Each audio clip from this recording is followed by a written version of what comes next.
Hoy vamos a ver algo sobre los negros del Caribe, o sea que nos trasladamos un poco, partimos del Río de la Plata, después nos fuimos a los Andes, donde estaban los indios trabajando en las minas, y ahora nos vamos al Caribe, donde están los negros trabajando en los ingenios de azúcar. La novedad que encontramos acá en relación con, no sé si necesitan el... Sí.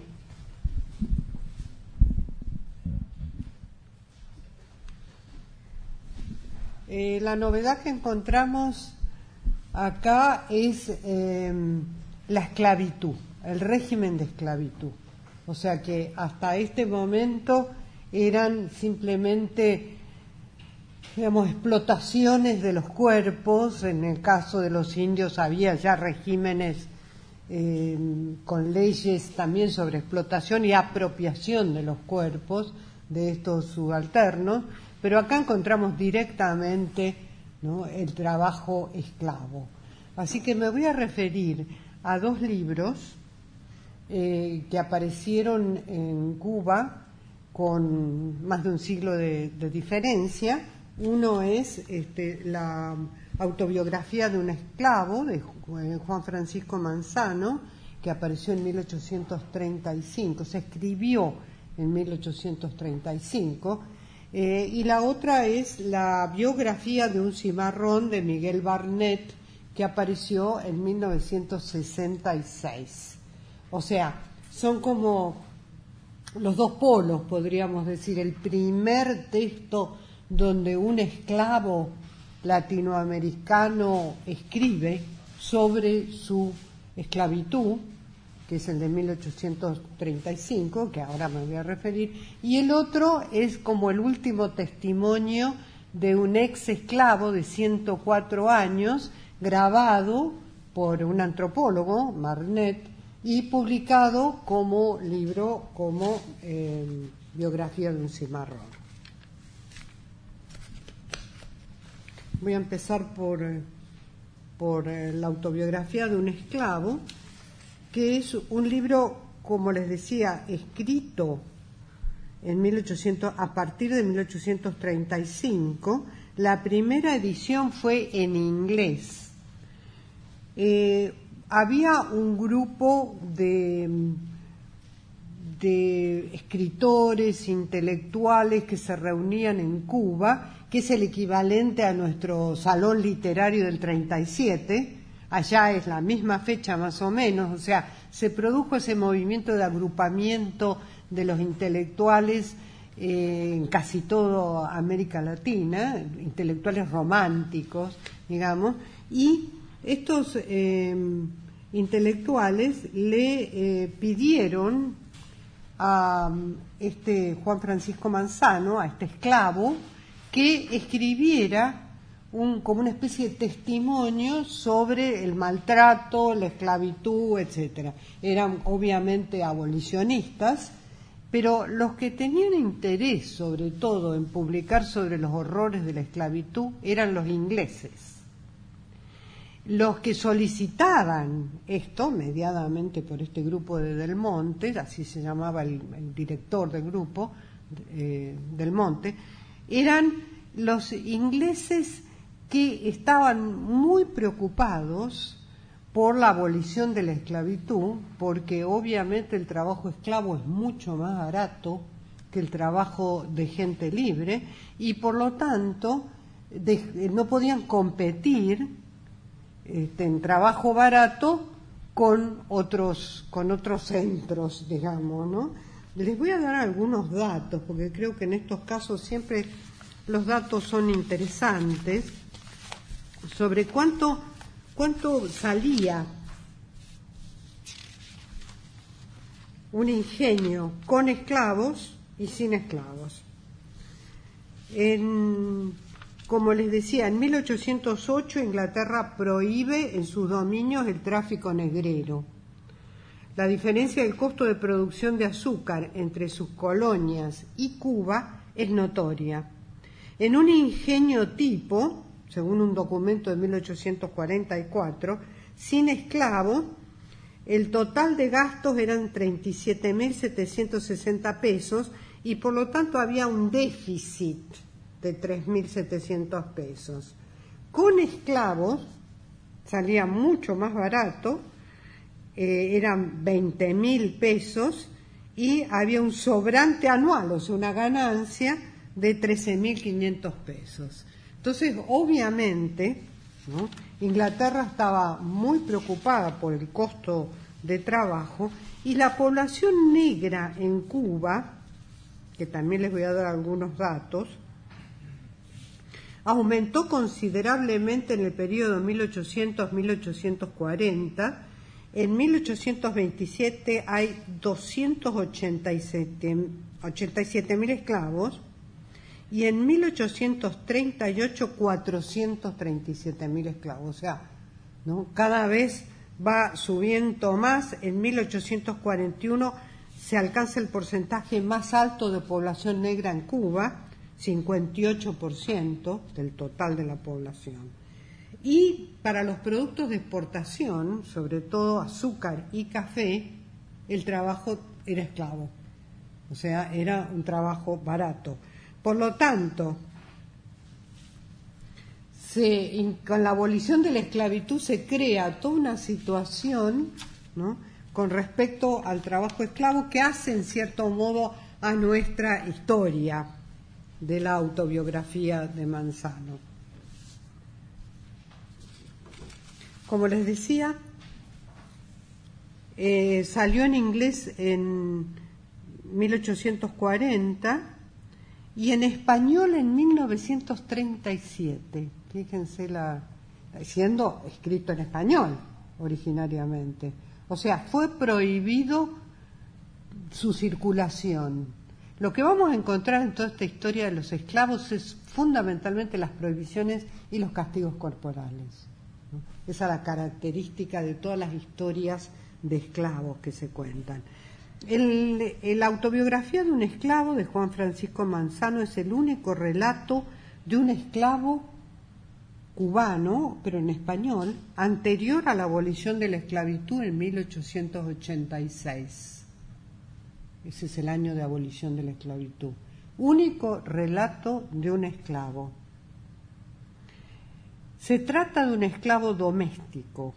Esta es la primera distinción que hay que hacer, porque la diferencia entre el trabajo doméstico y el trabajo en el ingenio era total. O sea, el trabajo doméstico era como el de paje, el de servir, limpiar, pero estar en la casa con los patrones y por lo tanto verlos, escribir, pintar, etcétera, y aprender de eso. El trabajo en el ingenio era un trabajo puramente físico de una explotación extrema, que los embrutecía totalmente. O sea, los esclavos de ingenio eran todos analfabetos, en cambio los esclavos domésticos tendían a aprender a escribir y leer, ¿no? O sea, instruirse de algún modo, ¿no?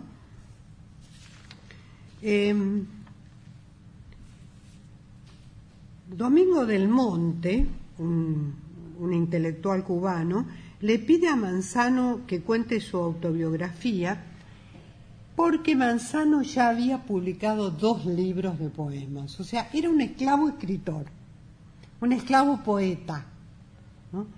Y al pedirle la autobiografía le dicen que si la escribe va a quedar libre. O sea, le van a, digamos, a manumitir, le van a comprar la libertad, que efectivamente fue comprada por 850 pesos, no sabemos muy bien cuánto era eso hoy en día, habría que averiguarlo, ¿no? Y efectivamente quedó libre después de escribir la autobiografía, es decir, escribió siendo esclavo poemas, escribió su autobiografía siendo esclavo y después, cuando se liberó, no escribió nunca más, ¿no? Se pierde un poco la pista de este esclavo, ¿no?, que terminó huyendo y haciéndose cimarrón, que era un poco el destino de estos personajes negros tremendamente explotados. Al final huían de las cadenas, digamos, y se perdían en los bosques y en y en los campos, ¿no?, de Cuba. Entonces les decía, el grupo de Del Monte está preparando para un representante del gobierno británico todo un dossier sobre asuntos de trata y de libertos y le piden que escriba. La primera característica, fíjense que a diferencia de los indios y de los gauchos, escribe realmente, el negro escribe su vida. O sea, es la primera vez, la voz de los gauchos está construida por escritores, la voz de los indios totalmente construida también. Y esta es la primera vez que nos encontramos con un testimonio real y verdadero de alguien que sufrió la esclavitud. La característica de esta voz del negro, podríamos decir, o de esta escritura del negro, es la cantidad de mediaciones que sufrió. No se sabe si el texto es realmente el original, porque pasó por tal cantidad de manos, traductores, una transcripción. O sea, el original directamente es como que se perdió y está la transcripción de un escritor cubano, Anselmo Suárez y Romero, que evidentemente tenía que ver con algo de edición también, del mismo modo que en el Cimarrón de Miguel Barnet nos encontramos con un texto grabado, con grabador, pero totalmente editado. O sea, la voz del negro es la voz real, es la escritura real, pero está sujeta a todo tipo de mediaciones, podríamos decir. Por lo tanto, nunca se sabe si es corregido, censurado, partes que podrían haber borrado, etc. Entonces, Madden publica la primera parte en inglés en Londres en 1840, o sea, traducido.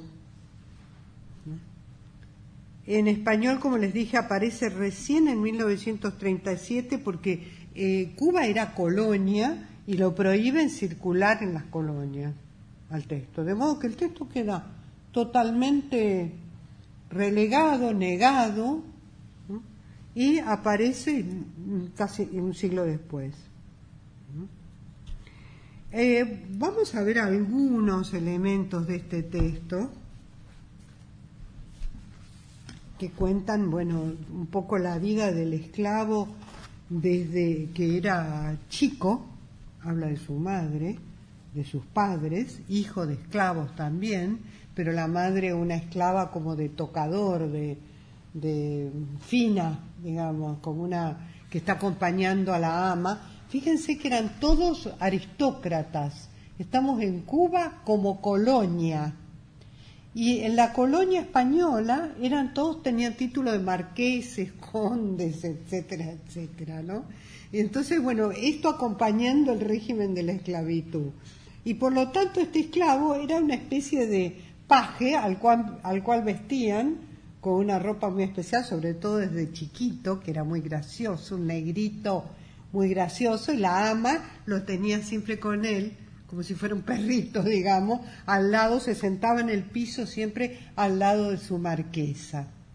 Cuenta que los primeros años fueron muy felices porque lo trataban bien, estaba con la ama todo el tiempo, pero después, a medida que fue creciendo, después de los 13, 14, 15 años, ya lo pusieron a trabajar, volvió, o sea, empezó a ser esclavo en serio, y ahí cuenta su vida como una serie de pesares, una serie de dolores, una serie de torturas corporales, ¿no? Una tras otra. Les voy a leer algunas para que tengan idea. Ante todo, en los dos casos que tenemos textos de negros, textos de esclavos, en los dos casos aparecen como seres excepcionales. O sea, el esclavo o el negro que llega al libro o a la escritura aparece como un ser excepcional. ¿Qué quiere decir esto? Por ejemplo, de chiquito, a los 7 años, podía memorizar y recitar de atrás para adelante y de adelante para atrás todos los sermones religiosos. O sea, tenía una memoria excepcional. iba a ver una obra de teatro o algo así con su ama y la repetía textualmente. Era un privilegiado de la memoria. Por lo tanto, este ser excepcional, antes de saber escribir y leer, componía de memoria los versos y los tenía en la memoria y trataba de que alguien se los reprodujera, se los escribiera. Después aprende a escribir junto con uno de sus amos, un marqués, ¿no? Lo mira y empieza a identificar las letras, empieza a poder leer, pregunta, etcétera, etcétera, y cuando sabe escribir ya es como que llega a su verdad, de algún modo. Eso es lo que dice él, ¿no? De todos modos, a los 13, 14 años, después de haber sido mimado, lo que cuenta es una especie de caída, o sea, castigos corporales, problemas, prohibiciones, y una especie de depresión melancólica, que es el romanticismo, porque estamos en pleno romanticismo. O sea, esta melancolía que él dice que lo atacaba constantemente, yo me pregunto hoy si es el clima romántico, el clima de cualquier escritor romántico, o si era la melancolía de ser esclavo, de ser castigado, prohibido, explotado, etcétera. Por ejemplo, dibujaba y pintaba también, y cuando se entera el amo o alguno que hacía eso, agarra los pinceles, los rompe y los tira. O sea, le prohibían todo acceso a el hacer de algún modo, ¿no? Tenía que reducirse, eso es lo que cuenta él. Ahora, fíjense que su autobiografía es una autobiografía demandada, pedida. Entonces es muy posible que haya exagerado en sus dolores, pesares, explotación, etcétera, porque es una autobiografía que va a servir a los grupos abolicionistas para que vean el horror y el maltrato en que estaban los esclavos, ¿no? De modo que hay como una duda, yo tengo una duda, sobre si toda esta exageración del maltrato corporal, etcétera, es cierto, y a lo mejor es cierto, y así los trataban a los esclavos, ¿no? O está exagerada los efectos de esa escritura que piden como testimonio del horror de la esclavitud.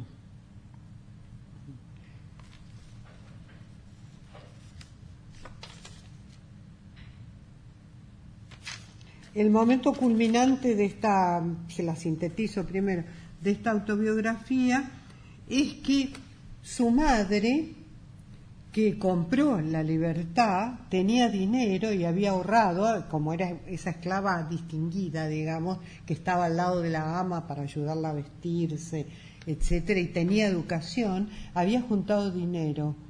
Pero el horror, que el punto culminante del horror, es que la ama le roba el dinero a la madre.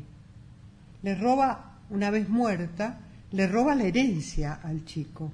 O sea, se queda ella, la dueña de los esclavos, se queda con el dinero de los esclavos. Y por lo tanto, a este esclavo no le dejan pagar por su libertad. Después, obviamente, cuando está escrita la autobiografía, este grupo de intelectuales le compra la libertad. Pero igual, ¿no? El ama, que era una marquesa, le roba a la esclava. Esto es como un dato así un poco espeluznante, ¿no?, en esta historia. Y finalmente el esclavo, como eran casi todos los esclavos, huye. O sea, cuando puede, se escapa de la casa donde era esclavo y se va al monte, ¿no? Como va a contar con mucho más detalle un siglo después, ¿no? Esa vida de cimarrón, ¿no?, de tipo que podían, ilegal totalmente, ¿no?, que podían agarrar y volver a la casa donde había servido. Les voy a, para que tengan una idea de más o menos, ¿no?, algunos puntos, o algunos, les leo algunos, para que oigan un poco su voz. A la edad de 10 años, daba yo de memoria los más largos sermones de Fray Luis de Granada, y el numeroso concurso que visitaba la casa en que nací, me oía los domingos cuando venía de aprender a oír la Santa Misa con mi madrina. En la casa había misa, pero no se me permitía oírla allí por el jugueteo y distracción de los otros muchachos.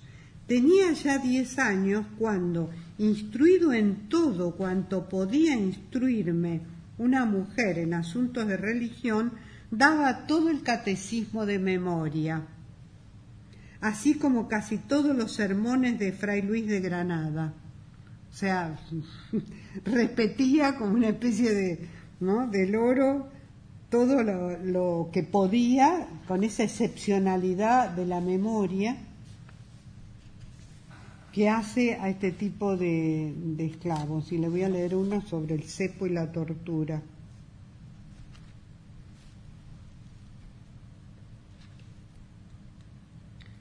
Como desde que pude hacer algo fue mi primer destino el de paje. Tanto en La Habana como en Matanzas, velaba desde mis más tiernos años más de la mitad de la noche. En La Habana, si no en las noches de teatro, en las tertulias en la casa del señor Marqués de Montehermoso o en casa de las señoras Beatas de Cárdenas, de donde salíamos a las 10, empezaba el paseo después de haber cenado hasta las 11 o las 12 de la noche.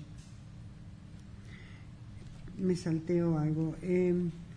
Yo no me podía separar de detrás del espaldar del taburete de mi ama hasta la hora de partir, que era por lo regular a las 12 de la noche, hora en que partíamos para el molino. Si en el interín que duraba la tertulia me dormía, o si al ir detrás de la volante por alguna casualidad se me apagaba el farol, al llegar se despertaba el mayoral o al administrador y yo iba a dormir al cepo.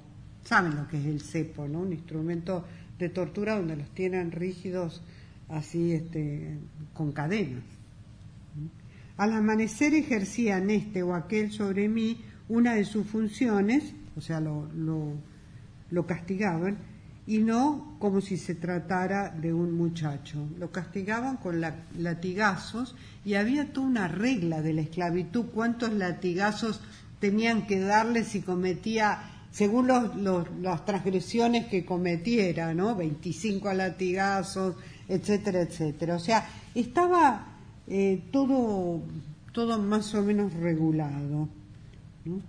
Su desgracia empezó cuando ve maltratar a su propia madre, o sea, que también era esclava, y el mayoral le pega a la madre y él se arroja a los pies del mayoral para tratar de frenarlo en ese castigo.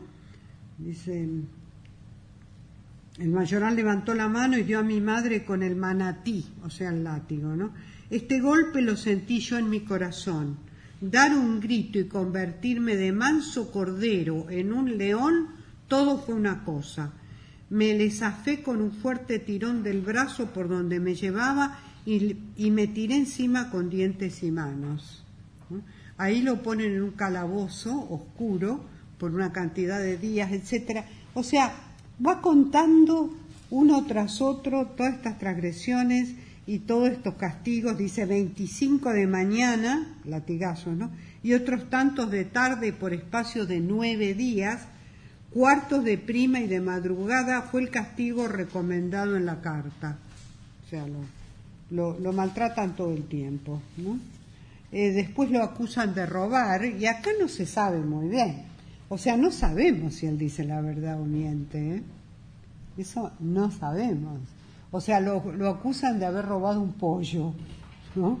Se falta un pollo que supuestamente se lo había comido o algo así, y ahí es la tortura la tortura mayor, hasta que llega un amo bueno y puede escribir, ¿no? Y hasta que llega la prohibición, la anulación, la abolición de la esclavitud, ¿no? Y hasta que le roban la herencia el ama, entonces ahí se transforma en malo digamos, en Cimarrón y huye, ¿no? Esa es la historia, esta autobiografía de este esclavo, ¿no?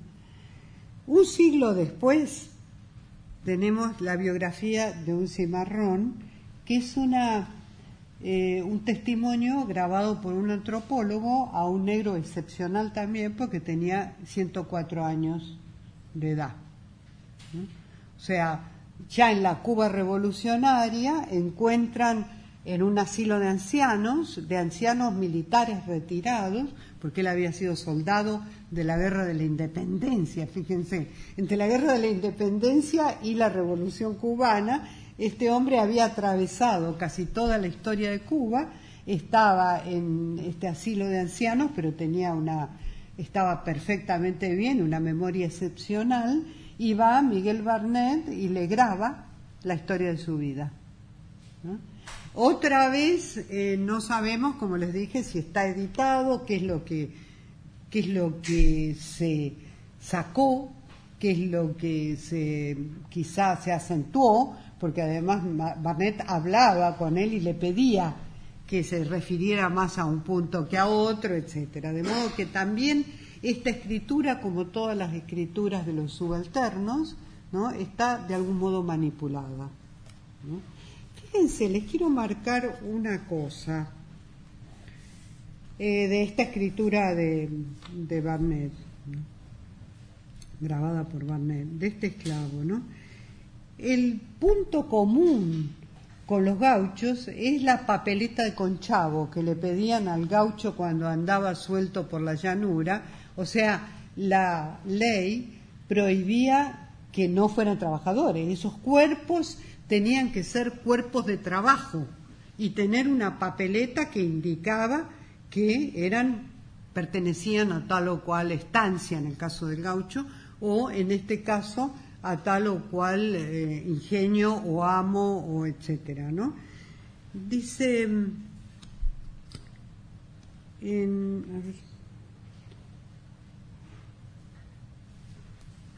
está contando un poco su vida, dicen de un señor, Camilo Polavieja, decía que los trabajadores eran bueyes. Tenía el mismo pensamiento de la esclavitud. Una vez le mandó a dar componte a los trabajadores que no tuvieran cédula, que es la papeleta, ¿no? La cédula era un papelito como un vale donde escribían las señas del trabajador. Había que tenerlo arriba siempre.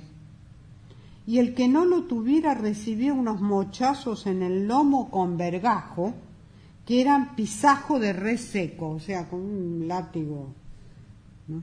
Eso era el componte. Siempre lo daban en el cuartel porque al que cogían sin la cédula lo llevaban ahí.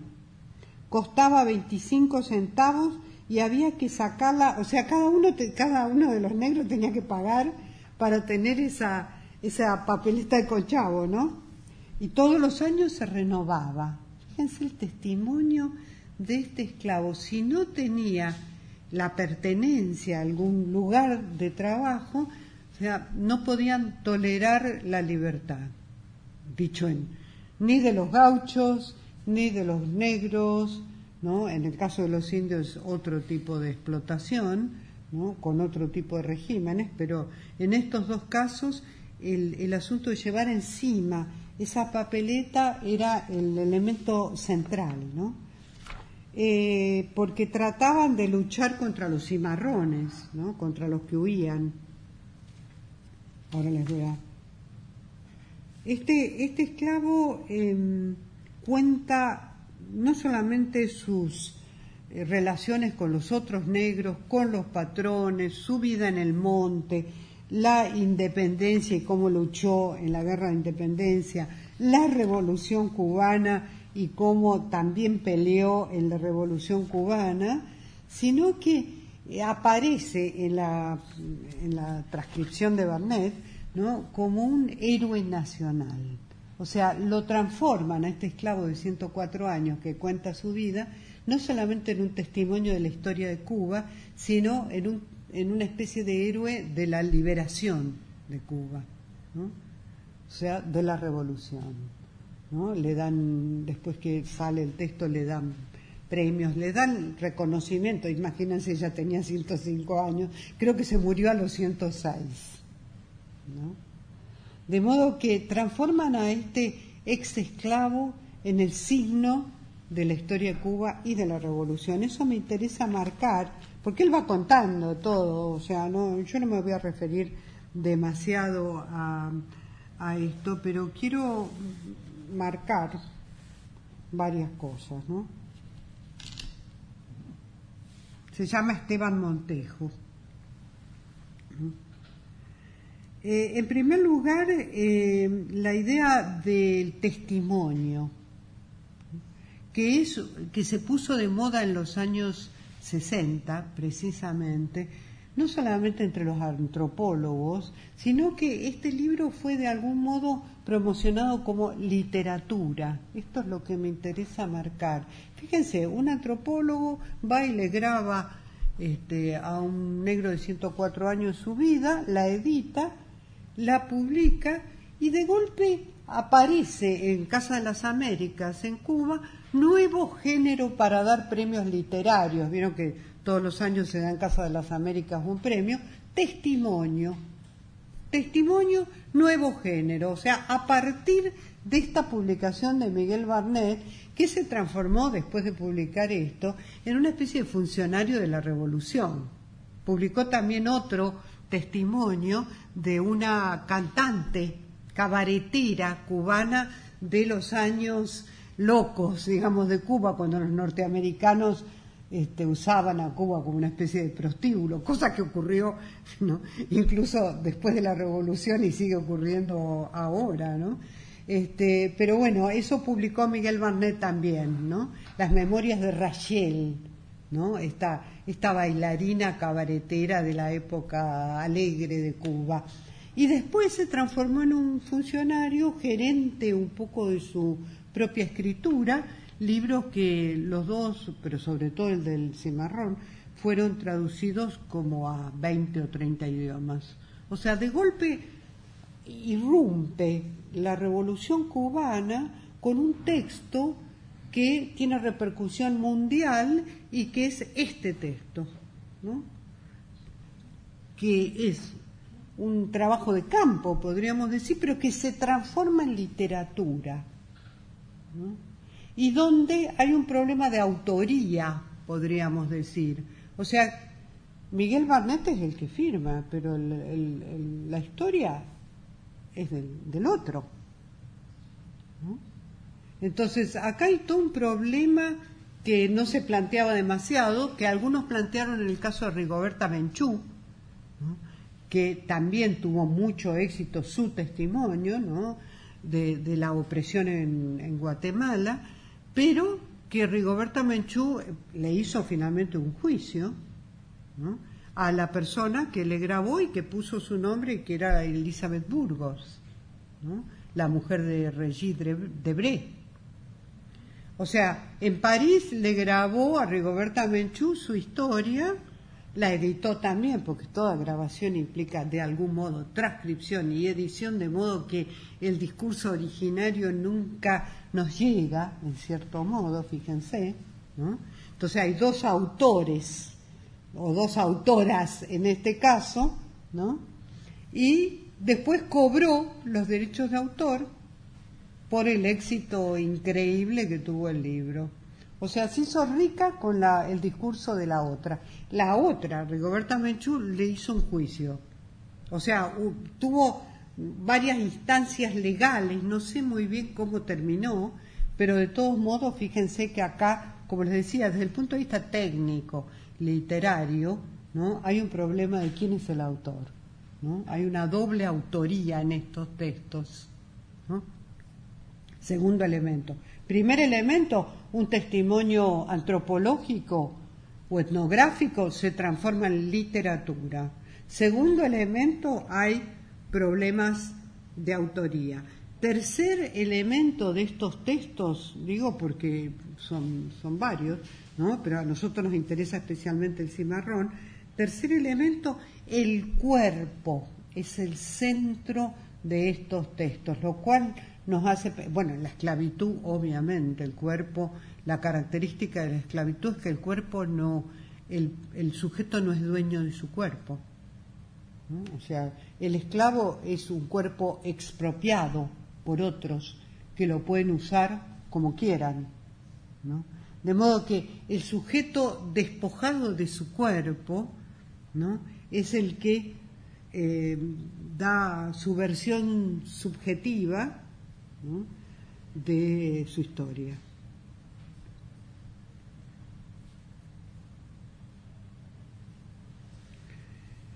Y cuenta fundamentalmente, como les decía, los castigos, el cepo, la tortura, etcétera, ¿no? El testimonio, este tipo de testimonio, cerraría entonces la historia de la voz del otro, ¿no?, que va desde los textos gauchescos, ¿no?, en el Río de la Plata, sigue con los textos indigenistas, las novelas indigenistas, y termina con este testimonio, de algún modo, del ex esclavo, ¿no? Fíjense que el cierre de estos textos, de la voz del otro, lo da la tecnología. O sea, cuando esa voz puede ser grabada, ¿no?, se termina este género, ¿no? O sea, de voz construida del otro, una voz que nunca sabemos, ¿no?, si fue oída en la realidad, más bien en el caso de los gauchescos fue construida a partir del folclore o a partir de textos ya poéticos, ¿no? Cierra el ciclo siendo una voz grabada, cierra el ciclo con la tecnología. De algún modo creo que estos textos, ahora voy a ir recopilando, recordando lo que vimos antes, ¿no?, constituyen un género, el género de construcción de la voz de alguien que no habla o que no puede hablar. En algún momento yo me referí al texto de Gayatri Spivak, Puede el subalterno hablar, que es un texto clásico en este campo, ¿no?, con la categoría subalterno, digamos, la categoría de ese otro, ¿no?, cuyo cuerpo se expropia, ¿no? Ese otro no habla, no tiene acceso a la palabra, ¿no?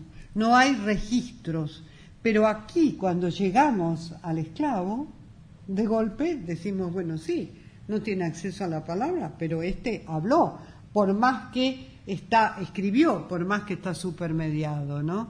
De modo que de algún modo la historia de los negros cierra esta idea de que el subalterno no puede hablar, que es lo que dice Gayatri Spivak, no puede hablar. Si no es hablado por otro, si su voz no es construida por intervención de otro, él per se no puede hablar, ¿no?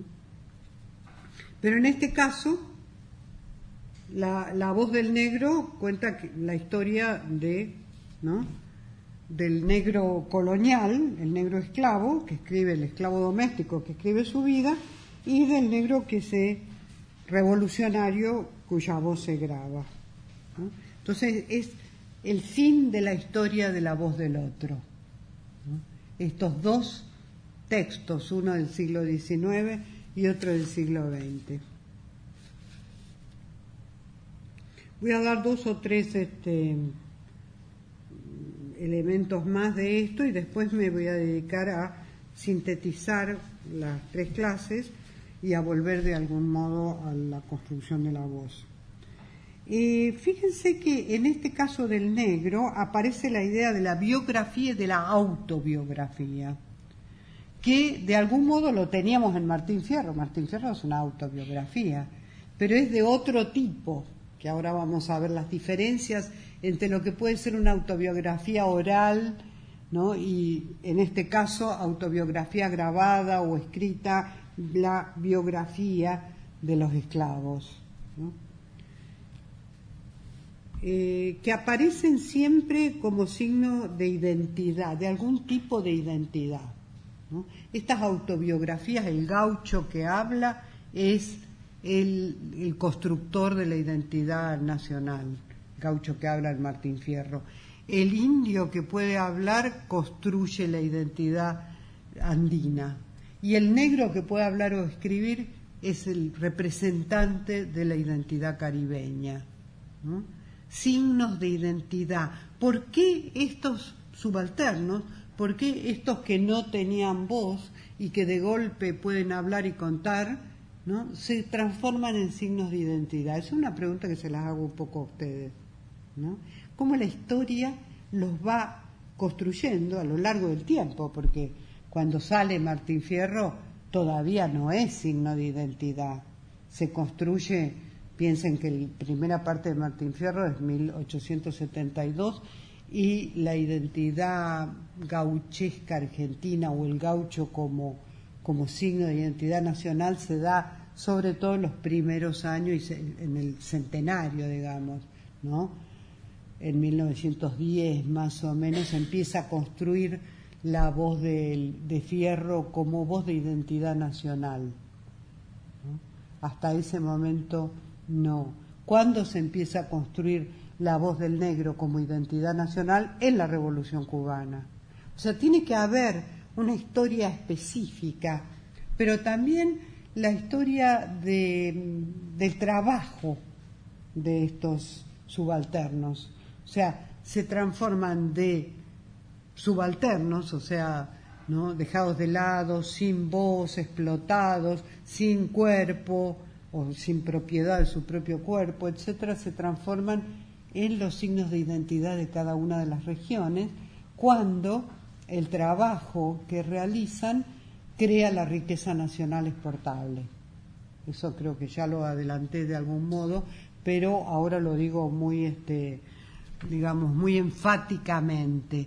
Cuando la Argentina exporta carne y el gaucho es el trabajador de la estancia, ahí, y la riqueza nacional y la entrada en el mercado mundial, o sea, la existencia de este país en el mercado mundial, cuando llega ese momento, gracias a la exportación de la carne, o sea, gracias al trabajo del gaucho, en última instancia, ahí aparece como signo de identidad, ¿no?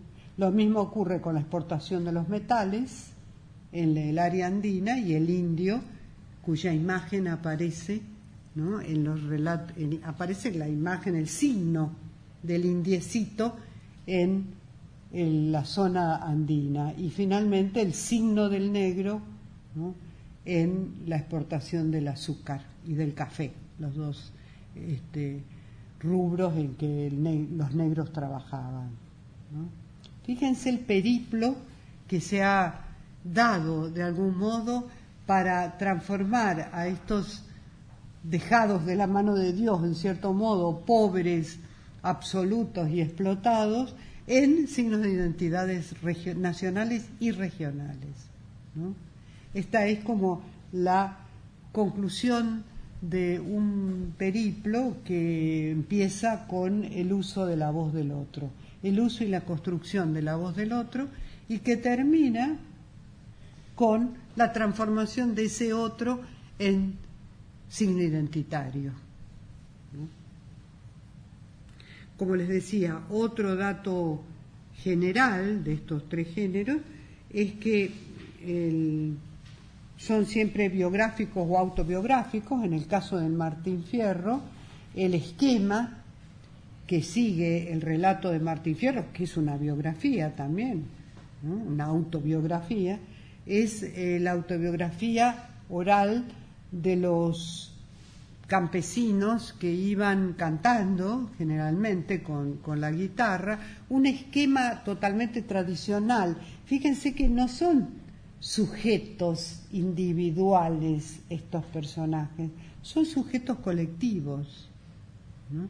Y por lo tanto la construcción de sus vidas sigue un patrón tradicional del modo de narrar una vida de un vagabundo, por ejemplo, ¿no?, que cuentan de qué modo fue despojado, de qué modo fue acusado de un crimen que no cometió, siempre aparece como inocente, es el gaucho cantor de Sarmiento, el Facundo, y de qué modo, ¿no?, llegan a transformarlo, digamos, con estas persecuciones, a aniquilarlo, o huye, como Martín Fierro y Cruz, huye hacia los indios, huye de la civilización. O sea, de qué modo lo han transformado de un gaucho de estancia, trabajador, en un malevo. Eso es lo que cuenta. Y eso es lo que cuentan casi todas las vidas de estos subalternos. El negro también. De qué modo se transforma de un esclavo bueno, etcétera, cuando le roban la herencia, en un cimarrón, ¿no?, que eran los negros medio salvajizados que vivían en cuevas y en los bosques, ¿no?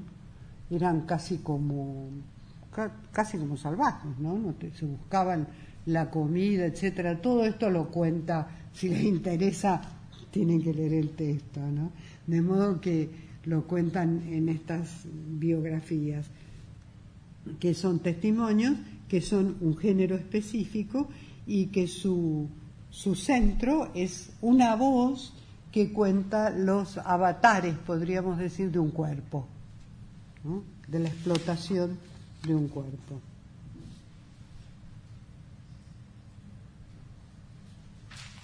Si ese cuerpo no está empleado de algún modo, no es sujeto de prisión, cárcel, al ejército, etcétera. La historia de Fierro que todos los argentinos conocen en cierto modo, ¿no?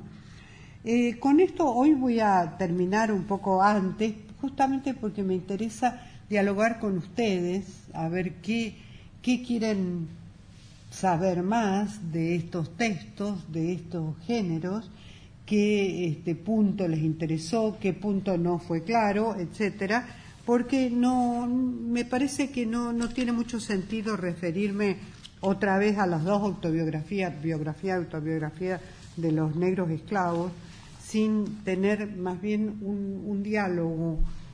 Puedo volver a retomar, pero quiero saber un poco qué pasa por las mentes de ustedes y qué es lo que quieren, de qué quieren hablar, digamos, después de este rápido periplo sobre la voz del otro. Sí. ¿Por qué autobiografía para Martín Fierro? Sí, según Philippe Bruguière, la autobiografía es un género muy preciso, ¿no?, que tiene el autor es igual al narrador, igual al personaje principal. Sí. Y ahí yo no lo veo. No. No, en este caso. No, en el caso es una autobiografía porque cuenta su vida en primera persona.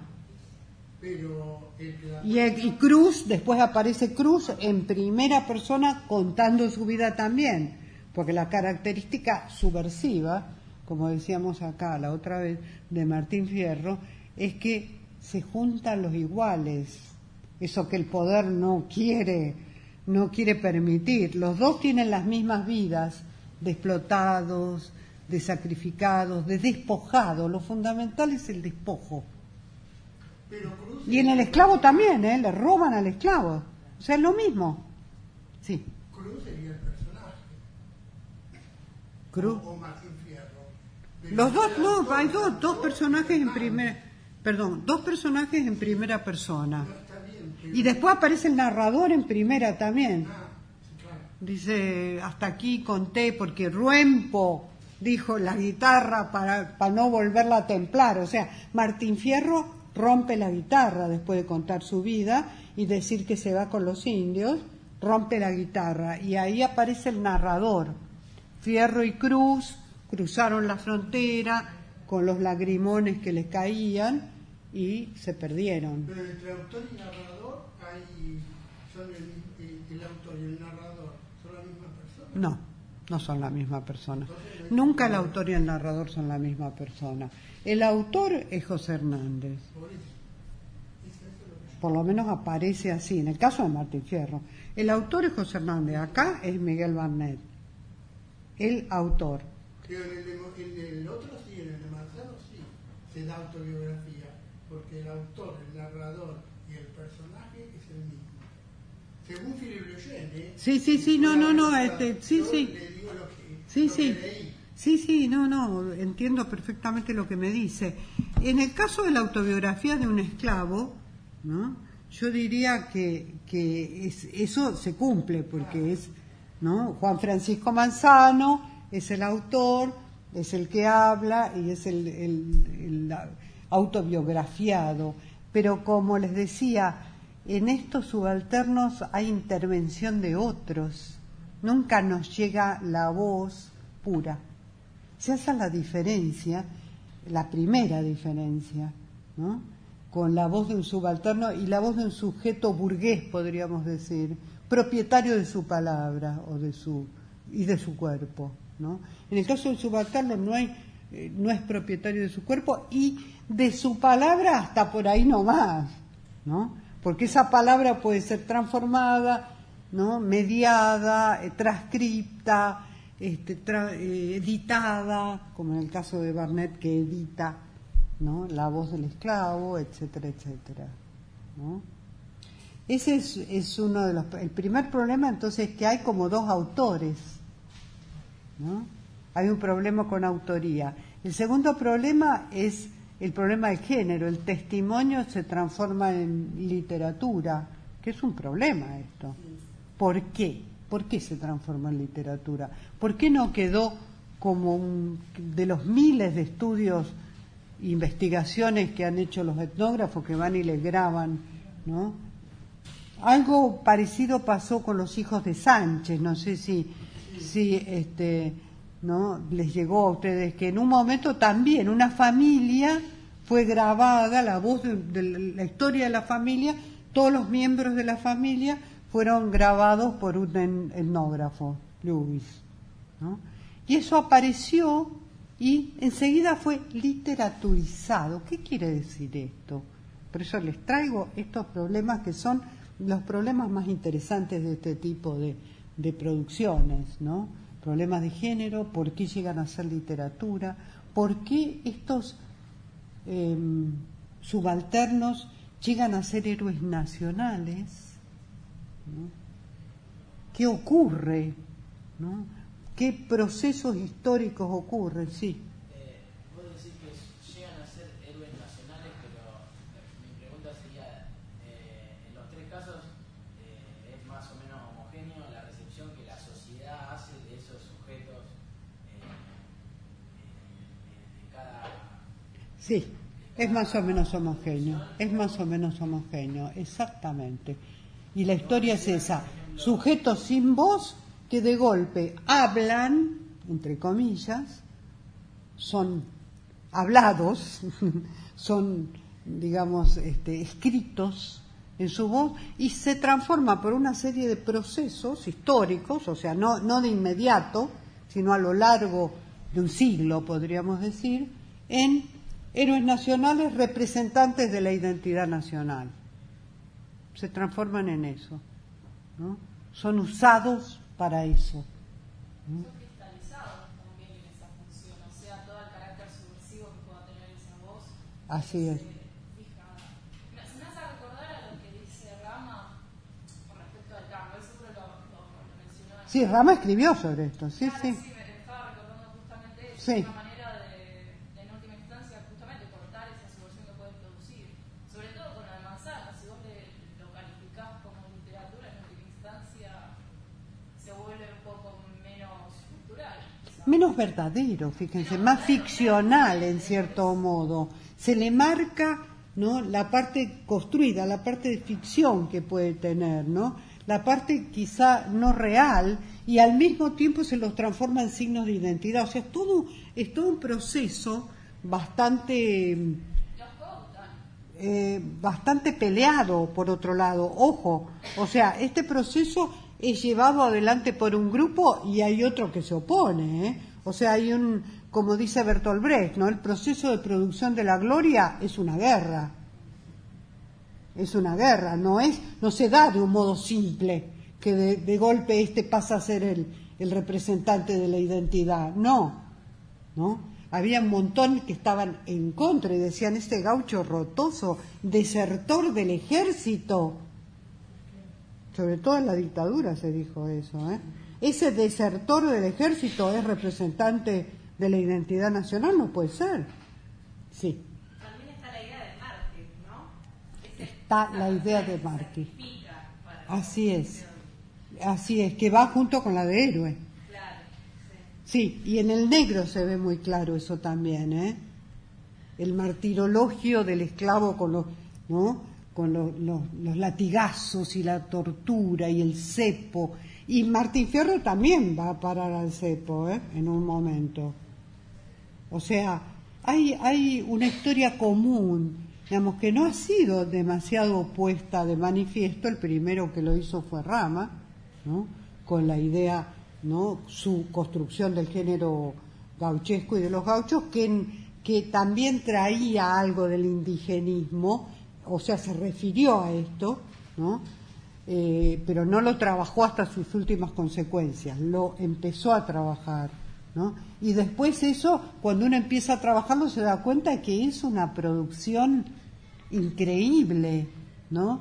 De que el gaucho real quedó atrás hace mucho tiempo, que es todo una ficcionalización de un personaje que ha servido, ¿no? A ciertas, yo diría, clases dirigentes, o sea, la Argentina exportadora, ¿no? Donde él es el trabajador de la riqueza de esa Argentina exportadora, ¿no?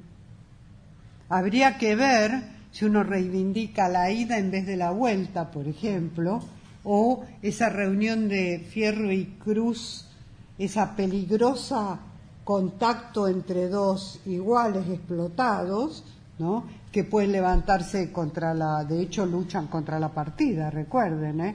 Cruz deserta. Cruz era, ¿no? Un gaucho malo, pero que había sido empleado por el poder, era policía, ¿no? Cuando lo ve pelear a Fierro, pelean, ¿no? Dice, no puedo consentir el delito que se cometa de pelear contra un valiente. O sea, fíjense que el valor es más importante que el hecho de que sea un delincuente. No es un delincuente para él. No es un delincuente. Y quiero marcar esto en todos los textos de voces de subalternos.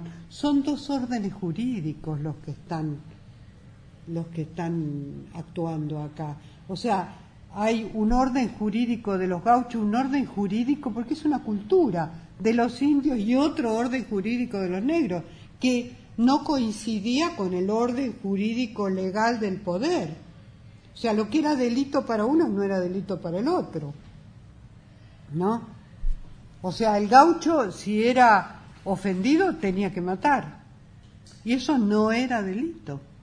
Pero para el poder es delito. Entonces, la autobiografía oral, que es un esquema que se cantó en todas las regiones, incluso en Europa, en España, en proceso de modernización, o sea, eso es el Martín Fierro, ¿no?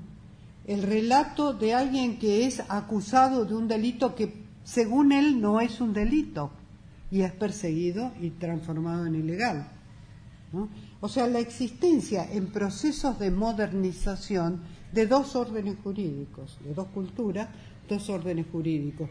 El aparato modernizador del Estado tiene que eliminar el orden jurídico del otro para establecer una ley nacional, digamos, una ley unificadora.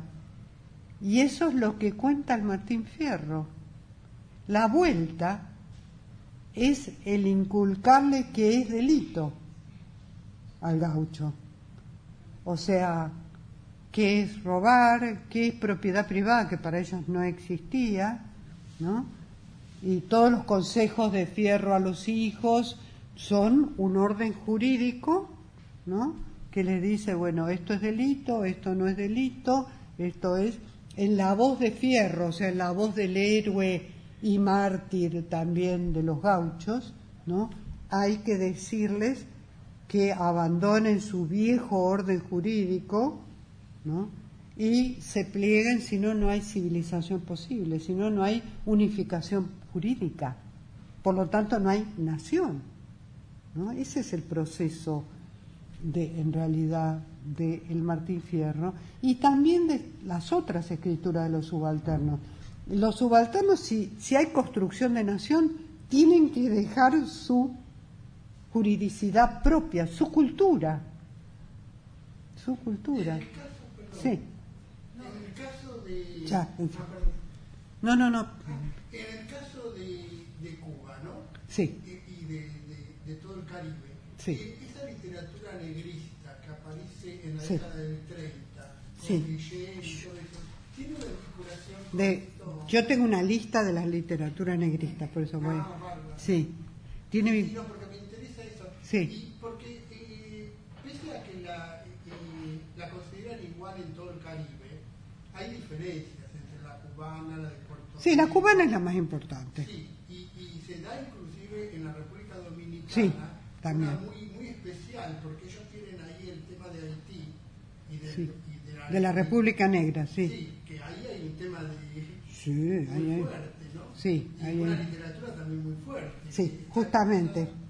Miren, la autobiografía de un esclavo de Juan Francisco Manzano es la primera, ¿no? De la textualidad antiesclavista. 1838, algunos dicen 1840, según, ¿no?, la aparición, la escritura, etcétera. En Estados Unidos, la autobiografía del esclavo Frederick Douglass, no sé si ustedes saben, que es un clásico de la literatura norteamericana, Mi vida como esclavo, ¿no?, es de 1845. Douglass, ¿no?, con 2 S finales. Frederick Douglass, autobiografía o biografía de un esclavo, ¿no? O sea que en español, en América, la primera es la nuestra, la de Manzano, la de Cuba, ¿no? Después tenemos una cantidad de otros textos, por ejemplo, Francisco en 1839, enseguida, una novela de Anselmo Suárez y Romero, Francisco, son un negro, esclavo también. En 1841, una novela clásica de la literatura latinoamericana, que es Sab, de Gertrudis Gómez de Avellaneda, también cubana. Sí. Que es la historia. ¿Cómo? Vivió mucho en España. Vivió mucho en España, así es. Vivió después como la mitad de su vida se fue a España y no volvió más. Sí.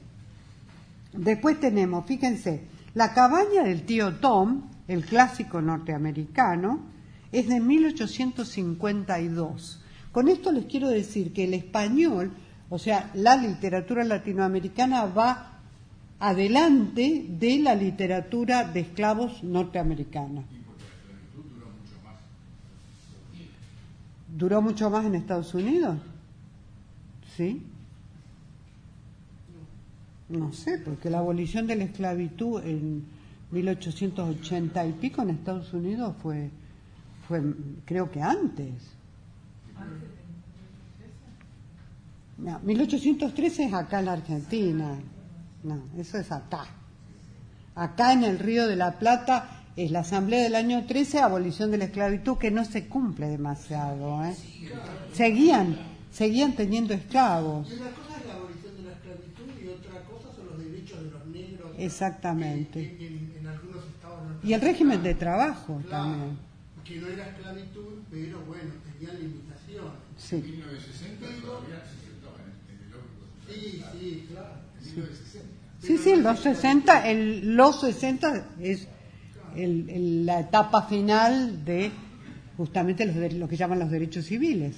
Pero hay autores cubanos que dicen que hay una diferencia entre la literatura del negrismo, que es la latinoamericana, digamos, la que habla de los negros, que los negros hablan de ellos, que son negros que se quieren integrar, si usted está de acuerdo le pregunto, que son negros que se quieren integrar en el contexto nacional, Sí. ¿no? En el contexto de la construcción del Estado Nacional. Sí. Y en el caso del norte de los Estados Unidos, que es una literatura de la negritud, que habla siempre del problema de la diferencia entre el negro y el blanco, Sí. que en el sur no se ve. Bueno, en el sur era justamente el régimen de la esclavitud, ¿no? Y la guerra civil fue para abolir la esclavitud en el sur. Los yanquis... En el sur de América, digo, acá. Yo pensé el norte y el sur de Estados En Unidos. Brasil, la literatura brasileña. Sí, en Brasil la esclavitud llega a 1889, creo. 1889, sí.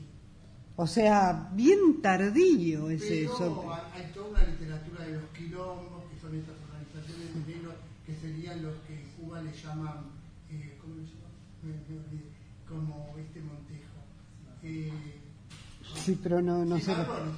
Ah, no, pero una cosa son los quilombos, eran los bailes, también, los bailes de negros.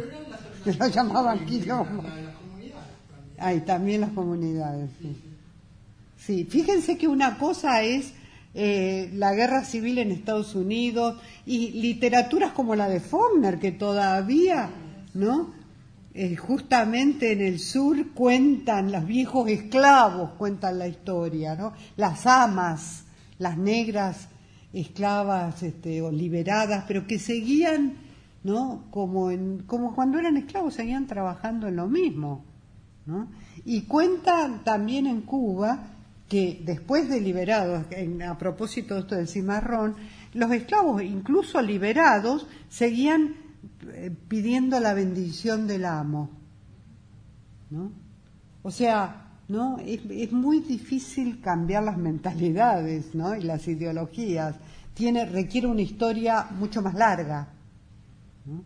La historia de las ideas y de los sentimientos es una historia mucho más larga que la historia de las leyes, ¿no? De más larga duración. Las conciencias siguen, ¿no? Aferradas a lo anterior, de algún modo, ¿no? Que penetra esas culturas, ¿no? Les estaba contando, 1841 Sab, Cabaña del tío Tom, 1852, El negro Francisco de Antonio Zambrana, 1875, Cecilia Valdés, que es uno de los clásicos de Cuba, de Cirilo Villaverde, es de 1882. ¿No? Y las novelas del siglo, eso en el siglo XIX, las novelas del siglo XX que abordan la esclavitud o la cultura afrocubana, las principales son Eque Yambao, de Alejo Carpentier, 1932, Cuentos negros de Cuba, de Lidia Cabrera, 1936, El reino de este mundo, de Alejo Carpentier, 1949, y en 1968, Biografía de un cimarrón, de Miguel Barnett. Finalmente, la última sería 1987, La loma del ángel, de Reinaldo Arena, que es una parodia de Cecilia Valdés. Ya, o sea, cuando un género se parodia, se cierra de algún modo o toma otro rumbo, ¿no? Como en el caso de la parodia de Fausto, en el caso de la gauchesca, ¿no? Se abandona el rumbo que venía ese género, hay una parodia y aparece el Martín Fierro como si fuera otro avatar u otra forma totalmente diferente, ¿no? De expresión. Siempre la parodia hace un corte en una historia literaria. Pero bueno, estábamos en el diálogo y creo que por ahí querían hablar. Sí. Cuando te referías a los dos órdenes jurídicos, ¿no? Sí. Que en la construcción de una nación, pensando en la gauchesca, ¿no? Sí. Que en la construcción de una nación siempre los subalternos tienen que abandonar Sí. su orden jurídico y quedar de alguna manera Sí. asimilados o Así es. sometidos. Sí. Lo pensaba en relación a un libro que me interesó mucho, de Fermín Rodríguez, no sé Sí. si lo leíste, Sí, Un desierto para la Sí. nación, Sí. que un poco pone en cuestión esto, ¿no? Ah, sí. Además de que lo cruza con la literatura permanentemente. ¿Qué pasa en nuestro país en relación a ese avanzar sobre las culturas originarias con la campaña del desierto y bueno, y todo lo que también ahí, ¿qué sucede? Como que se adaptan a Sí, este total. orden jurídico, o hay un genocidio y un avasallamiento Bueno, si no se adaptan hay genocidio, o sea, o aceptan o son liquidados. No hay otra, ¿eh? No hay otra. O aceptan la aculturación, podríamos decir. O sea, se educan. Debe el gaucho, dice Hernández, tener escuela, familia y derecho. Eso es a costa de abandonar 2 o 3 principios que lo constituyeron como gaucho. Primero, si es ofendido, matar al otro. Eso, olvídense.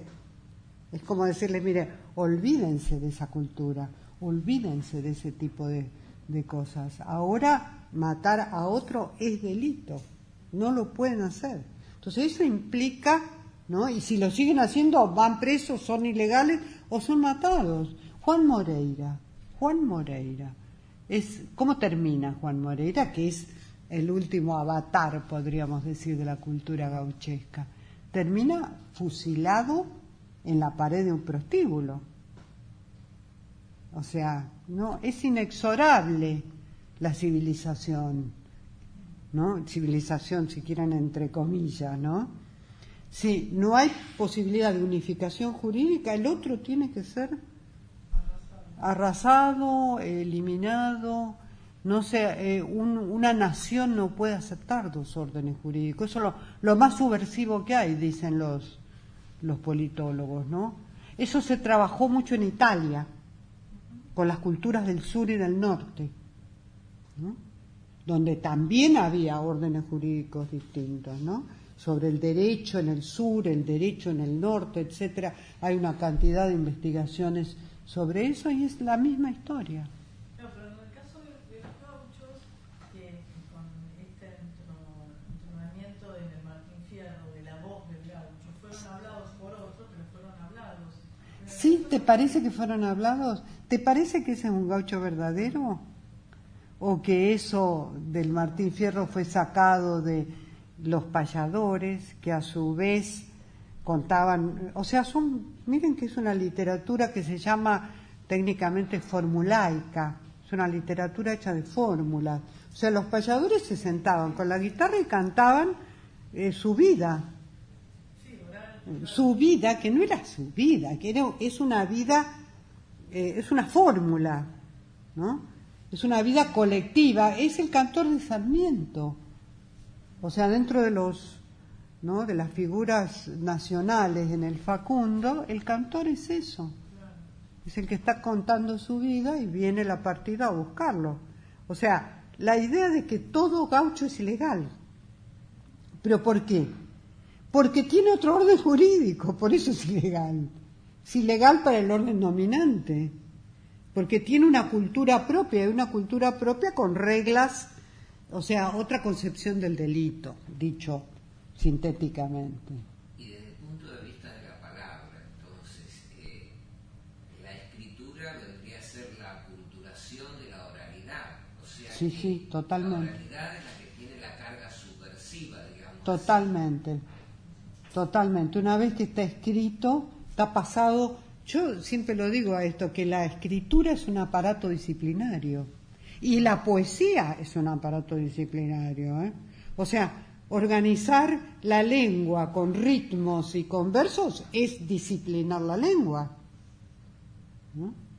O sea, ese gaucho pasó por una cantidad de aparatos disciplinarios, como estos negros también, para poder ser escritos, para poder llegar a poder contar su vida, tienen que pasar por una cantidad de aparatos disciplinarios, ¿no? Esa es la realidad. Ahora, No, ustedes dicen que habla un gaucho.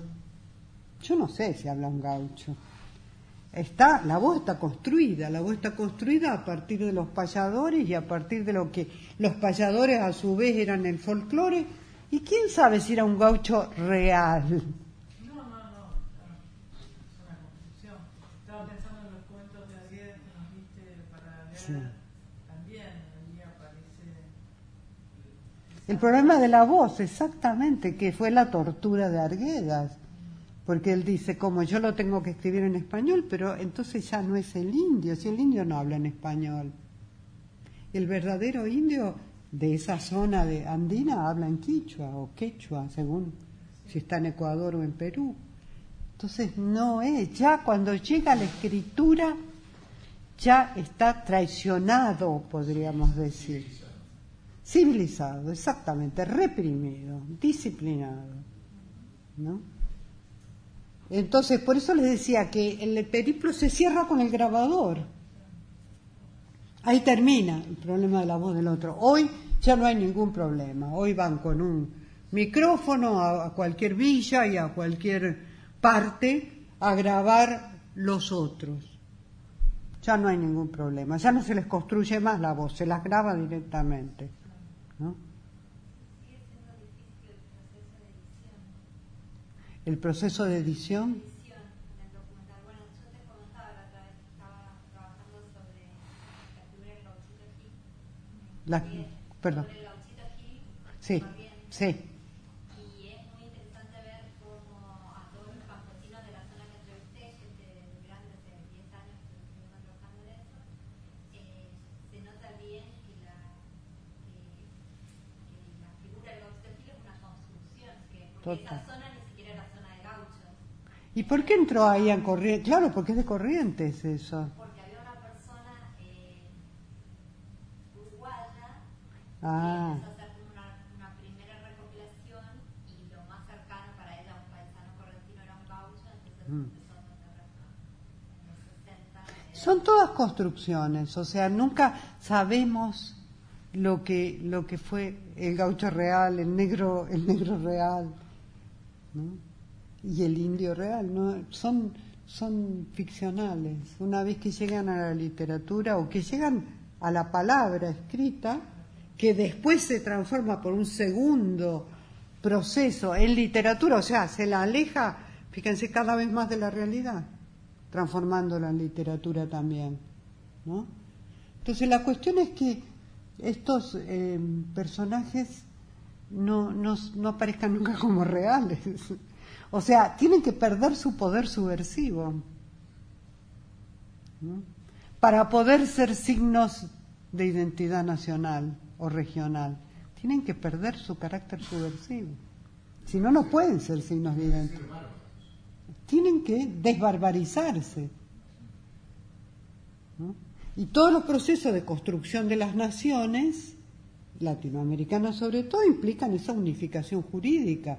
Una nación no puede tener dos sistemas jurídicos, uno para el campo y otro para la ciudad, que era de hecho como existía, porque la ley de vagos, que también, como ven, la papeleta que le piden al negro, la ley de vagos y mal entretenidos se aplicaban en el campo, no podían parar a un gaucho en Buenos Aires y pedirle la papeleta, ojo, ¿eh? O sea, es una ley diferencial que después tiene que ser eliminada, porque no, el orden jurídico, una vez que hay una construcción de nación, no puede tener leyes para el campo y leyes para la ciudad distintas. Así que, pero originariamente era así, regían el campo. Y la idea era, como vimos la otra vez, era que había necesidad de mano de obra, necesidad desesperada de mano de obra en las estancias. No se conseguían peones, ¿no? Y entonces, bueno, los gauchos que andaban por ahí había como que enlazarlos prácticamente y llevarlos a trabajar, ¿no? O sea, es una especie de reducción a servidumbre de un ser libre que no necesitaba trabajar por la naturaleza de las pampas, digamos, donde siempre encontraba alimento, ¿no? De todos modos, es cierto que el poder también, cuando necesita imponer determinado proyecto, puede ponerse incluso en contradicción con sus propias leyes, como Sí. de hecho ha acontecido, ¿no? Sí. Ahora, fíjense el caso de Martín Fierro. Es escrito contra esta idea de la papeleta y de llevarlos al ejército, porque justamente Hernández es un portavoz de los estancieros. no de los grandes, de un tipo de estancieros, digamos, medianos. Del litoral. No sé si del litoral, fíjese, de la provincia de Buenos Aires. Yo diría que ni siquiera del litoral, es de la provincia de Buenos Aires, ¿no? Después, de hecho, por ejemplo, Hernández es un progresista que dice, bueno, las estancias no pueden funcionar si nos llevan los peones al ejército. Ese es el escándalo, porque el gaucho es soldado o peón.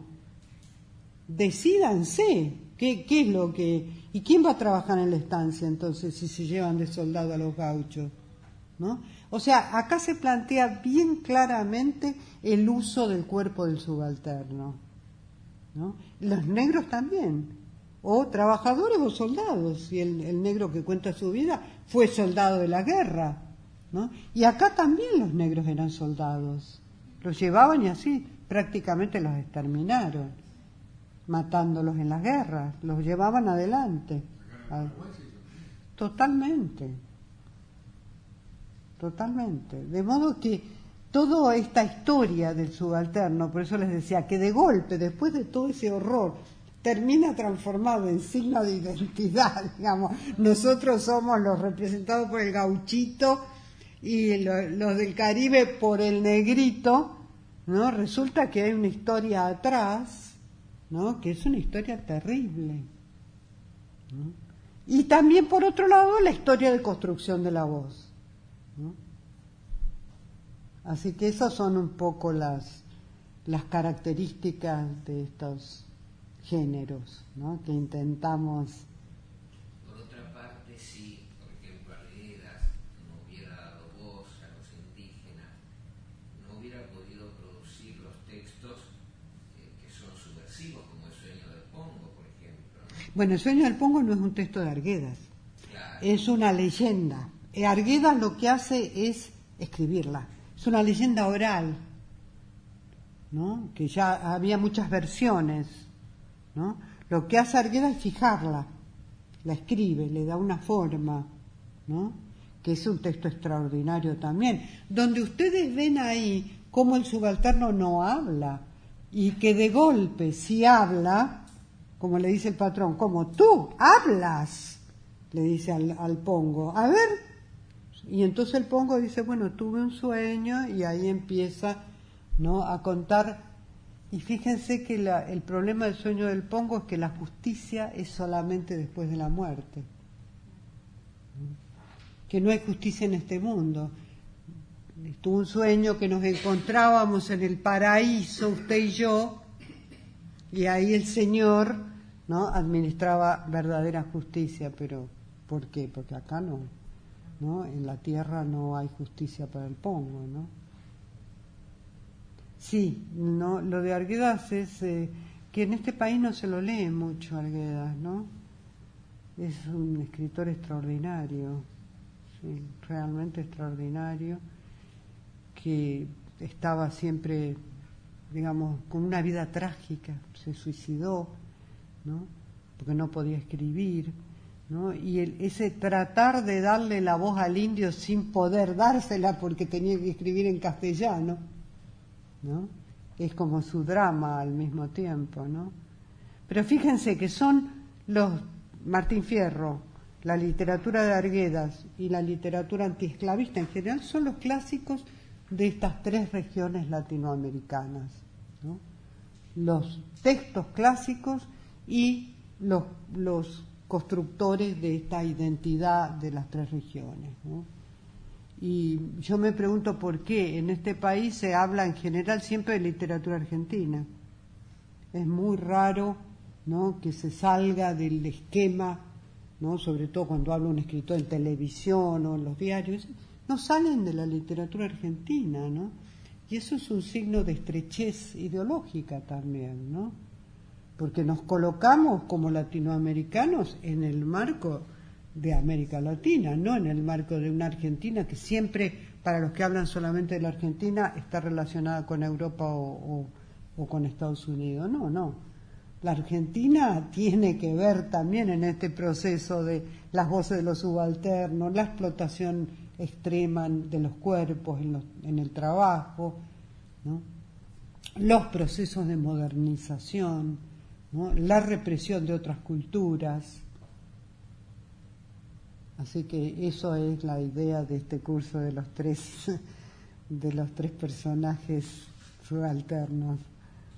Pero bueno, hasta las 8 tenemos tiempo de intercambiar impresiones y charlar. Sí. Josefina, una pregunta. Vos mencionabas que la ama en el esclavo le roba, digamos, a Manzano, digamos, mejor dicho, a la madre, ¿no? Cuando muere, le robaría la herencia a Manzano. Pero acá, aunque sea en mi edición anotada, dice algo que no entiendo mucho. Dice que la condesa de Merlín observa que, aunque el esclavo posee el derecho de propiedad, a su muerte sus bienes pertenecen a su amo. Sí. Sí, o sea, esa era la legalidad, la espantosa legalidad de los esclavos, que no es que le roba, eso dice él. Claro, eso dice. Por eso yo les decía, la escritura de esta autobiografía es muy extraña, ¿no? Y cuando lo acusan a él de haber robado un pollo, seguro que se había comido. Después dice que el pollo se lo comió otro. Pero lo tremendo es eso, es la legislación bajo la cual era explotado, sí. Los bienes de los esclavos, no es que los esclavos llevan el nombre de los amos. Manzano eran el nombre de los amos, ¿no? O sea, no tenían, que esa es la característica de la esclavitud, no es una persona jurídica el esclavo. No existe como sujeto jurídico. No puede tener propiedad, o si tiene propiedad, o sea, no se hereda.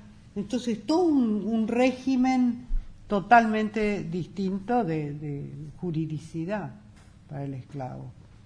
De modo que sí. Ahora, para él, el ama le robó, pero para el ama, lo lógico era que cuando alguien se moría, la ama, o en este caso la marquesa esa, recuperaba los bienes de su esclavo. O sea, los esclavos no podían heredarse.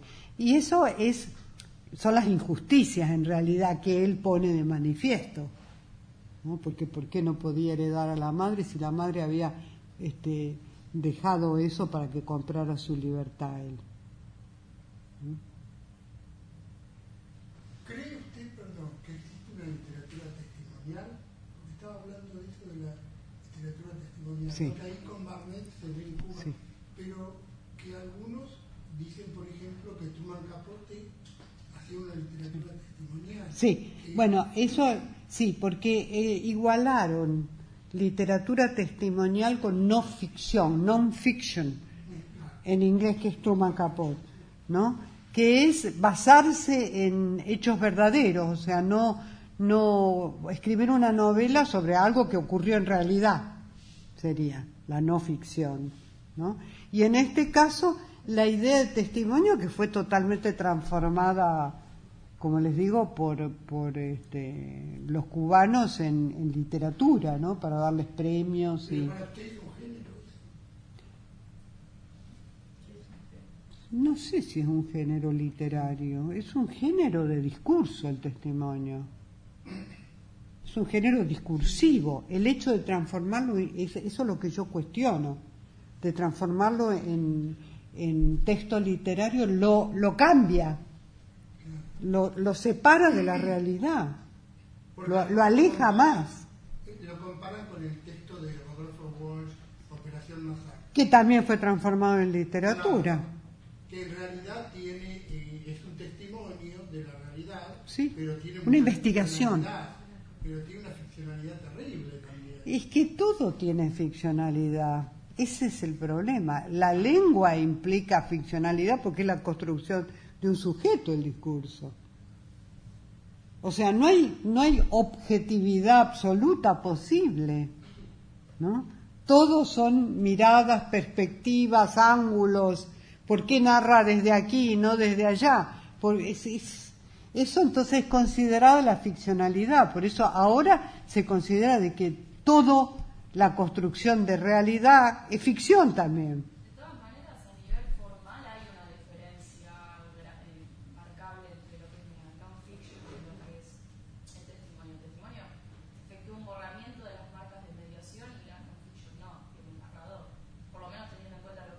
Sí, hay una diferencia, por eso les decía, una cosa es non-fiction y otra cosa es testimonio.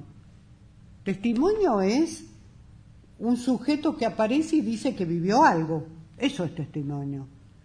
Testimonio de una experiencia específica, generalmente de violencia, ¿no? Y lo habla, lo dice frente a otros. Eso es el testimonio. Sí, pero en el caso de Barnett eso también está cambiado, porque, por ejemplo, en la canción de Rachel, él elabora todo eso. Es como Totalmente. Es como lo de Capote, es igual que lo de Capote. Sí. Y el de Rodolfo Walsh es lo mismo. Pero por eso lo transformaron en literatura. Cuando transforman un género, testimonio, en literatura ya lo llenan de ficción.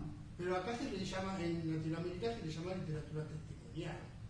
Sí. Que eso era la pregunta mía, si usted creía que esa literatura testimonial existe. Yo no creo que exista. Para mí el testimonio es un género del discurso. Sí. Y el hecho de hacerlo literatura ya como que lo alejan del testimonio, le acentúan el carácter de ficción, que tiene todo testimonio. Por eso la objetividad, si pasa por la lengua, ya es imposible, porque la lengua está hablada por alguien, en una posición específica, con una mirada específica. Si el testimonio es de hombre o de mujer, va a cambiar también. O sea, ¿no? Por eso todo el problema alrededor de Rigoberta Menchú, ¿no? Y que todo el problema alrededor de estos. Entonces son quién es el autor, ¿no? Finalmente, quién es el autor, el que recibe el testimonio, fíjense, no el que lo da. Pero los testimonios en general, ¿no? Cuando que los graban y cuando los desgraban, claro, los vuelven y lo textualizan. Sí. Cuando se hace esa textualización, se entra en una ficción absoluta. Total. Porque muchas veces cuando se le vuelve a... Lo editan, en primer lugar lo editan. Dicen esto primero, esto después, cuando no era así. Claro. Parece que esto de Barnett, en la Biblioteca Nacional de Cuba, están los originales de la primera desgrabación de El Negro, de las memorias de Cibarro, de Montejo. O sea, habría que tomarse el trabajo, que yo no sé si lo hicieron en Cuba, de ir a ver ese primer escrito y después lo que resultó después de editado por Barnett, que lo cambió de lugar, que puso una cosa primero y otra cosa después, porque parece que era totalmente desilvanado. Iba él, piensen, 105 años tenía, iba él al asilo donde estaba este anciano con el grabador y llevándole regalos, porque si no, no hablaba. Parece que cada vez que iba le tenía que llevar un regalo de no sé qué era, si eran cositas, tabaco, comida, dulces, en fin. Entonces ahí se ponía a hablar. Entonces cada vez narraba algo distinto. Barnett lo que hace es armarlo como un relato, totalmente ficcional. Por lo tanto, ya el original quedó atrás, no es la voz. Por eso yo les digo, eso de la voz del otro es una ficción. La objetividad de la voz del otro nunca la podremos tener. Siempre ya está editado, ya está arreglado, ya está transcripto, ¿no? Es una ficción y es una ilusión. En realidad, más que ficción, es la ilusión de que el otro realmente habla y está ahí, pero no es así. No es así. Siempre es una traición para vos. Siempre es una traición. O sea que al final el subalterno no puede hablar. Que es lo que decía Gayatri Spivak, no puede hablar. Es hablado por otro. ¿No? Fíjense, cuando se dice la voz de los sin voz, ¿no? Que son estos géneros, la voz de los sin voz. La voz de los sin voz no es la voz de los sin voz. Es la voz de otro que fue a ponerle, ¿no? A construirles la voz a los que no hablan, ¿no? Ese es el problema de de estos géneros, ¿no? Y uno de los problemas centrales, ¿no?, del testimonio también. Y el problema de la voz, porque cuando uno inclusive escribe sobre uno mismo, se está traicionando uno mismo, porque no pone todo lo que uno piensa. Sí. En general jamás pone lo que uno Por eso se habla de la mediación escrita, se dice. Ya no es lo mismo, ya es una mediación, ¿no? Por lo tanto, concluimos que son 3 modos de construcción de voces que no son la realidad, que han sido como tomados de distintos modos, que han sido estas voces han sido construidas desde afuera de la clase, podríamos decir, ¿no? Desde afuera de la clase, por escritores que ya no son subalternos por ser escritores, ¿no? Y por lo tanto, cuando la gente dice habla el gaucho, habla el indio, está totalmente equivocada.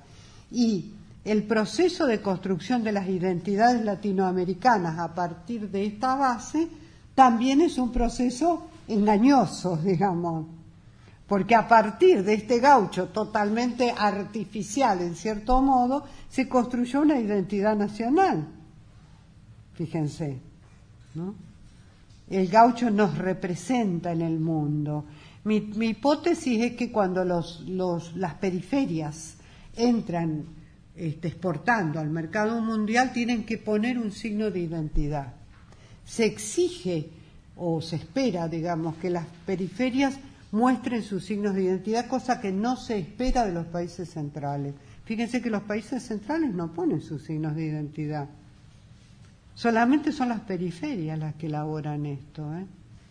Y en ese sentido sí se abre todo un campo para otro tipo de investigación, ¿no? Sobre la relación colonial, podríamos decir, o postcolonial también, de las periferias con signos de identidad, ¿no? O sea, siempre son identidades construidas desde afuera de ellos mismos.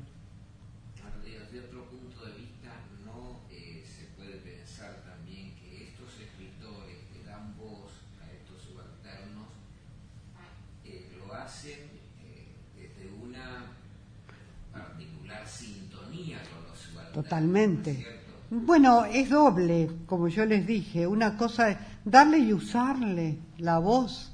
Son las dos caras de esto, ¿eh? La usan para su propia política también a la voz del otro. Si no, no la transcribirían. O sea, son escritores con una posición política progresista, en general, ¿no? Que usan la voz del otro, pero para que les dan la voz, pero también se las usan. ¿Está claro? Es ambivalente ese proceso.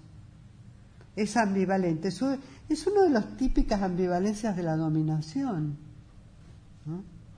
O sea, el otro llega a decir algo de sí mismo. Si no, no lo diría nunca. Por lo menos algo de ellos aparece, pero al mismo tiempo usado por el que les da la voz, para sus propios intereses y su propia política. Hernández es, como les decía, un portavoz de los terratenientes. No es el terrateniente, es un periodista que defiende los intereses de ciertos terratenientes de la provincia de Buenos Aires, los más progresistas, que después se transforman en los primeros industrialistas. Rafael Hernández, el hermano de Hernández, es uno de los primeros defensores de la industria nacional y impulsores. O sea, son progresistas, son nacionalistas, ¿sí? Pero son intereses de propietarios, digamos, no son los intereses de los gauchos. A los propietarios les sacaban los gauchos, no había mano de obra, eso lo dicen todos los investigadores. Yo cuando trabajé en esto, trabajé con los escritos de Alperín Dongui, que es el historiador que historió, digamos, todo el proceso de construcción de la nación en Argentina. Y bueno, y él, que fue mi maestro además, mi profesor en la facultad, siempre yo le preguntaba y me decía, sí, es así. no te engañes. Hernández es un industrialista ligado con los blancos uruguayos. O sea, en este frente entraban también el Partido Blanco de Uruguay, defendiendo a los gauchos, ¿no? Porque los 3 gauchos orientales de Lussich, ¿no? se escribió el mismo año que el Martín Fierro, ¿no? O sea, estaban todos en lo mismo, digamos. Les sacaban la mano de obra para llevarlos al ejército y bueno, tenían que defenderlo a eso, ¿no? Esa es la realidad, digamos, la realidad histórica, ¿no? Y después, fíjense, se transforma en nuestro héroe, en nuestro signo, en nuestra identidad para el exterior, ¿no? Y con todo el folclore que eso implica, ¿no? El turismo incluso, ¿no? Los asados, el turismo, todo el cultivo de lo gauchesco que se vende, ¿no? Al exterior también. ¿Y cómo nos ves ubicados eso hoy por hoy en cuanto a nuestra literatura? ¿Cómo nos qué? ¿Cómo nos...? O sea, a partir de tu hipótesis, eso de que cuando vos entrás como periferia en el terreno de exportación necesitas imponer o necesitas... Sí, esa es una hipótesis mía, sí. Esa... Entonces, ¿qué perspectiva nos abre a futuros o cómo podemos hacer frente a esto? No, eso fue, ahora ya no somos representados por el gauchito, ¿eh? Hoy por hoy el gaucho no lo estamos exportando. No, eso llega hasta, eso es un periplo histórico, eso llega hasta mitad del siglo XX, 1950. Los últimos textos de Borges, por ejemplo, el sur de Borges, donde el personaje de Borges va y se agarra, le dan el cuchillo, como si fuera un gaucho para pelear, ahí en la pulpería, un sueño, digamos. Ese es el último avatar de la identidad gauchesca. No aparece más después. Empiezan a aparecer, yo estoy dando un curso en la UBA sobre esto otro, ¿no? Después aparecen otro tipo de identidades. Ese es un cierre. En el siglo XX se cierra la identidad gauchesca que queda como folclórica, que ya es otra cosa. Folclórica y exportable, siempre se puede vender al exterior esa identidad, ¿no? De las estancias, la visita a la estancia, el asado, pero ya no es nuestro signo de identidad. Ahora somos latinoamericanos de otro modo. ¿Qué es lo que habría que investigar? ¿Qué somos ahora, no? Una vez que tuvimos que dejar o que se terminó el periplo del gaucho, ¿no? Lo trabaja Cornejo Polar con el indio, que es el pasaje a la ciudad, en primer lugar. Las identidades ahora son identidades urbanas, no son más identidades rurales. Ese es un elemento central, ¿no? Las identidades actuales entonces son, ¿no?, totalmente urbanizadas. Ya no es posible sostener una identidad nacional rural. La última fue la de Macondo. O sea, 1960. Ahí se cierra esta identidad campesina latinoamericana, ¿no? Y empiezan a aparecer las identidades violentas, ¿no?, y mucho más complejas, urbanas, ¿no? Así que acá se termina esta historia. Y termino yo con mi clase también. Y me despido de ustedes. Cornejo Polar, ¿qué texto? Escribir en el aire. Ahí, que es el último texto, Escribir en el aire. Antonio Cornejo Polar. Es el último texto de Cornejo Polar, después se murió, donde él trabaja cuando los indios, porque él trabaja en la zona indigenista, peruano, cuando los indios se instalan en las villas miserias de las ciudades.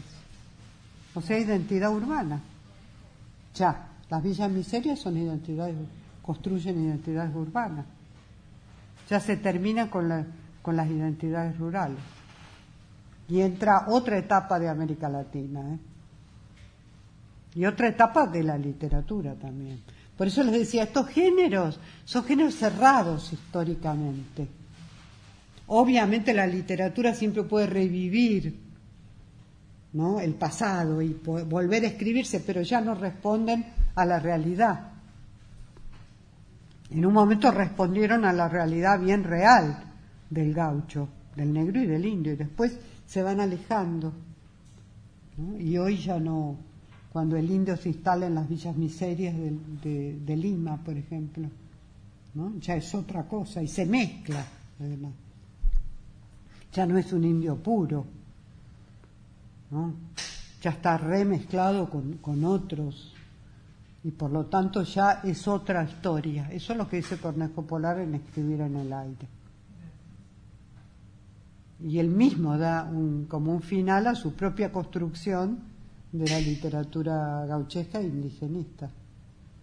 Sobre todo indigenista. Lo gauchesco lo toma de Rama. O sea, Rama construye lo gauchesco, Cornejo Polar construye lo indigenista, que esas son las fuentes bibliográficas centrales de este curso también. Así que bueno, un gusto haberles hablado, haber conversado con ustedes, haber viajado desde Buenos Aires para venir hasta acá. Y espero que les haya sido útil estas 3 clases. Así que bueno, nos despedimos acá. Muchas gracias a ustedes.